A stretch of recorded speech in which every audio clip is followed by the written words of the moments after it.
Jangan lupa untuk dukung channel ini dengan cara tekan tombol subscribe, nyalakan tombol notifikasi. Terima kasih, Tuhan Yesus memberkati. 2 Korintus pasal 12. Paulus menerima penglihatan dan penyataan. Aku harus bermegah. Sekalipun memang hal itu tidak ada faedahnya, namun demikian aku hendak memberitakan penglihatan-penglihatan dan penyataan-penyataan yang kuterima dari Tuhan. Aku tahu tentang seorang Kristen, 14 tahun yang lampau, entah di dalam tubuh aku tidak tahu, entah di luar tubuh aku tidak tahu, Allah yang mengetahuinya. Orang itu tiba-tiba diangkat ke tingkat yang ketiga dari surga. Aku juga tahu tentang orang itu. Entah di dalam tubuh, entah di luar tubuh, aku tidak tahu. Allah yang mengetahuinya. Ia tiba-tiba diangkat ke Firdaus, dan ia mendengar kata-kata yang tak terkatakan, yang tidak boleh diucapkan manusia. Atas orang itu aku hendak bermegah, tetapi atas diriku sendiri aku tidak akan bermegah, selain atas kelemahan-kelemahanku. Sebab sekiranya aku hendak bermegah juga, aku bukan orang bodoh lagi, karena aku mengatakan kebenaran. Tetapi aku menahan diriku, supaya jangan ada orang yang menghitungkan kepadaku lebih daripada yang mereka lihat padaku, atau yang mereka dengar daripadaku. Dan supaya aku jangan meninggikan diri karena penyataan-penyataan yang luar biasa itu, maka aku diberi suatu duri di dalam dagingku, yaitu seorang utusan iblis untuk menggocoh aku, supaya aku jangan meninggikan diri. Tentang hal itu aku sudah 3 kali berseru kepada Tuhan, supaya utusan iblis itu mundur daripadaku. Tetapi jawab Tuhan kepadaku, cukuplah kasih karuniaku bagimu, sebab justru dalam kelemahanlah kuasaku menjadi sempurna. Sebab itu, terlebih suka aku bermegah atas kelemahanku, supaya kuasa Kristus turun menaungi aku. Karena itu, aku senang dan rela di dalam kelemahan, di dalam siksaan, di dalam kesukaran, di dalam penganiayaan, dan kesesakan oleh karena Kristus. Sebab jika aku lemah, maka aku kuat. Kekhawatiran Paulus. Sungguh aku telah menjadi bodoh, tetapi kamu yang memaksa aku. Sebenarnya aku harus kamu puji, karena meskipun aku tidak berarti sedikit pun, namun di dalam segala hal, aku tidak kalah terhadap rasul-rasul yang luar biasa itu. Segala sesuatu yang membuktikan bahwa aku adalah seorang rasul, telah dilakukan di tengah-tengah kamu dengan segala kesabaran, oleh tanda-tanda, mujizat-mujizat dan kuasa-kuasa. Sebab dalam hal manakah kamu dikebelakangkan dibandingkan dengan jemaat-jemaat lain, selain daripada dalam hal ini, yaitu bahwa aku sendiri tidak menjadi suatu beban kepada kamu? Maafkanlah ketidakadilanku ini. Sesungguhnya, sekarang sudah untuk ketiga kalinya aku siap untuk mengunjungi kamu, dan aku tidak akan merupakan suatu beban bagi kamu, sebab bukan hartamu yang kucari, melainkan kamu sendiri. Karena bukan anak-anak yang harus mengumpulkan harta untuk orang tuanya, melainkan orang tualah untuk anak-anaknya. Karena itu, aku suka mengorbankan milikku, bahkan mengorbankan diriku untuk kamu. Jadi, jika aku sangat mengasihi kamu, masakan aku semakin kurang dikasihi? Baiklah, aku sendiri tidak merupakan suatu beban bagi kamu. Tetapi, kamu katakan, dalam kelicikanku aku telah menjerat kamu dengan tipu daya.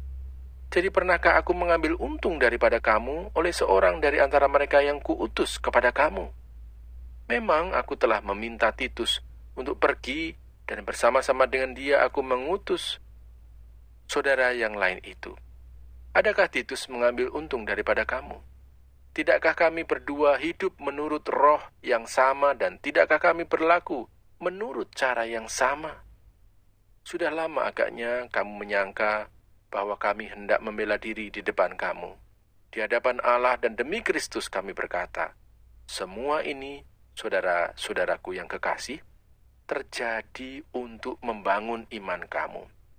Sebab aku khawatir bahwa apabila aku datang, aku mendapati kamu tidak seperti yang kuinginkan, dan kamu mendapati aku tidak seperti yang kamu inginkan. Aku khawatir akan adanya perselisihan, iri hati, amarah, kepentingan diri sendiri, fitnah, bisik-bisikan, keangkuhan, dan kerusuhan.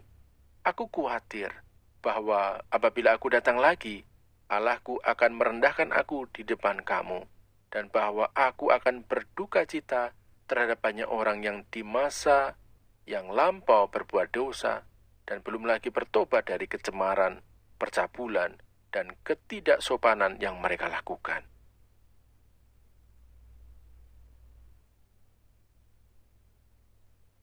Dua Korintus pasal 13. Nasihat-nasihat terakhir. Ini adalah untuk ketiga kalinya aku datang kepada kamu.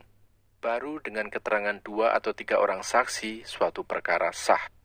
Kepada mereka yang di masa yang lampau berbuat dosa, dan kepada semua orang lain, telah kukatakan terlebih dahulu, dan aku akan mengatakannya sekali lagi. Sekarang pada waktu aku berjauhan dengan kamu, tepat seperti pada waktu kedatanganku kedua kalinya, bahwa aku tidak akan menyayangkan mereka pada waktu aku datang lagi. Karena kamu ingin suatu bukti bahwa Kristus berkata-kata dengan perantaraan aku, dan ia tidak lemah terhadap kamu, melainkan berkuasa di tengah-tengah kamu. Karena sekalipun ia telah disalibkan oleh karena kelemahan, namun ia hidup karena kuasa Allah. Memang kami adalah lemah di dalam dia, tetapi kami akan hidup bersama-sama dengan dia untuk kamu karena kuasa Allah. Ujilah dirimu sendiri, apakah kamu tetap tegak di dalam iman. Selidikilah dirimu, apakah kamu tidak yakin akan dirimu, bahwa Kristus Yesus ada di dalam diri kamu. Sebab jika tidak demikian, kamu tidak tahan uji. Tetapi aku harap bahwa kamu tahu bahwa bukan kami yang tidak tahan uji. Kami berdoa kepada Allah, agar kamu jangan berbuat jahat, bukan supaya kami ternyata tahan uji, melainkan supaya kamu ini boleh berbuat apa yang baik, sekalipun kami sendiri tampaknya tidak tahan uji. Karena kami tidak dapat berbuat apa-apa melawan kebenaran, yang dapat kami perbuat ialah untuk kebenaran. Sebab kami bersukacita apabila kami lemah dan kamu kuat, dan inilah yang kami doakan, yaitu supaya kamu menjadi sempurna. Itulah sebabnya sekali ini aku menulis kepada kamu, ketika aku berjauhan dengan kamu, supaya bila aku berada di tengah-tengah kamu, aku tidak terpaksa bertindak keras menurut kuasa yang dianugerahkan Tuhan kepadaku untuk membangun dan bukan untuk meruntuhkan. Salam. Akhirnya, saudara-saudaraku, bersukacitalah. Usahakanlah dirimu supaya sempurna. Terimalah segala nasihatku. Sehati, sepikirlah kamu, dan hiduplah dalam damai sejahtera. Maka Allah, sumber kasih dan damai sejahtera, akan menyertai kamu. Berilah salam seorang kepada yang lain dengan cium yang kudus. Salam dari semua orang kudus kepada kamu. Kasih karunia Tuhan Yesus Kristus dan kasih Allah dan persekutuan Roh Kudus menyertai kamu sekalian. Kitab Galatia. Surat Paulus kepada jemaat di Galatia. Galatia pasal 1. Salam. Dari Paulus seorang rasul, bukan karena manusia, juga bukan oleh seorang manusia, melainkan oleh Yesus Kristus dan Allah Bapa yang telah membangkitkan dia dari antara orang mati, dan dari semua saudara yang ada bersama-sama dengan aku kepada jemaat-jemaat di Galatia. Kasih karunia menyertai kamu, dan damai sejahtera dari Allah, Bapa kita, dan dari Tuhan Yesus Kristus, yang telah menyerahkan dirinya karena dosa-dosa kita, untuk melepaskan kita dari dunia jahat yang sekarang ini, menurut kehendak Allah dan Bapa kita. Baginyalah kemuliaan selama-lamanya. Amin. Hanya satu Injil. Aku heran bahwa kamu begitu lekas berbalik daripada Dia yang oleh kasih karunia Kristus telah memanggil kamu dan mengikuti suatu Injil lain yang sebenarnya bukan Injil. Hanya ada orang yang mengacaukan kamu dan yang bermaksud untuk memutarbalikkan Injil Kristus. Tetapi sekalipun kami atau seorang malaikat dari surga yang memberitakan kepada kamu suatu Injil yang berbeda dengan Injil yang telah kami beritakan kepadamu, terkutuklah dia. Seperti yang telah kami katakan dahulu, sekarang kukatakan sekali lagi. Jikalau ada orang yang memberitakan kepadamu suatu Injil yang berbeda dengan apa yang telah kamu terima, terkutuklah dia. Jadi bagaimana sekarang? Adakah ku cari kesukaan manusia atau kesukaan Allah? Adakah ku coba berkenan kepada manusia? Sekiranya aku masih mau mencoba berkenan kepada manusia, maka aku bukanlah hamba Kristus. Bagaimana Paulus menjadi rasul? Sebab aku menegaskan kepadamu, saudara-saudaraku, bahwa Injil yang kuberitakan itu bukanlah Injil manusia, karena aku bukan menerimanya dari manusia, dan bukan manusia yang mengajarkannya kepadaku, tetapi aku menerimanya oleh penyataan Yesus Kristus. Sebab kamu telah mendengar tentang hidupku dahulu dalam agama Yahudi. Tanpa batas aku menganiaya jemaat Allah dan berusaha membinasakannya. Dan di dalam agama Yahudi, aku jauh lebih maju dari banyak teman yang sebaya dengan aku di antara bangsaku, sebagai orang yang sangat rajin memelihara adat istiadat nenek moyangku. Tetapi waktu Ia, yang telah memilih aku sejak kandungan ibuku, dan memanggil aku oleh kasih karunia-Nya, berkenan menyatakan anaknya di dalam aku, supaya aku memberitakan dia di antara bangsa-bangsa bukan Yahudi, maka sesaat pun aku tidak minta pertimbangan kepada manusia, juga aku tidak pergi ke Yerusalem mendapatkan mereka yang telah menjadi rasul sebelum aku, tetapi aku berangkat ke tanah Arab, dan dari situ kembali lagi ke Damsyik. Lalu 3 tahun kemudian, aku pergi ke Yerusalem untuk mengunjungi Kefas, dan aku menumpang 15 hari di rumahnya. Tetapi aku tidak melihat seorang pun dari rasul-rasul yang lain, kecuali Yakobus, saudara Tuhan Yesus. Di hadapan Allah, kutegaskan, apa yang kutuliskan kepadamu ini benar, aku tidak berdusta.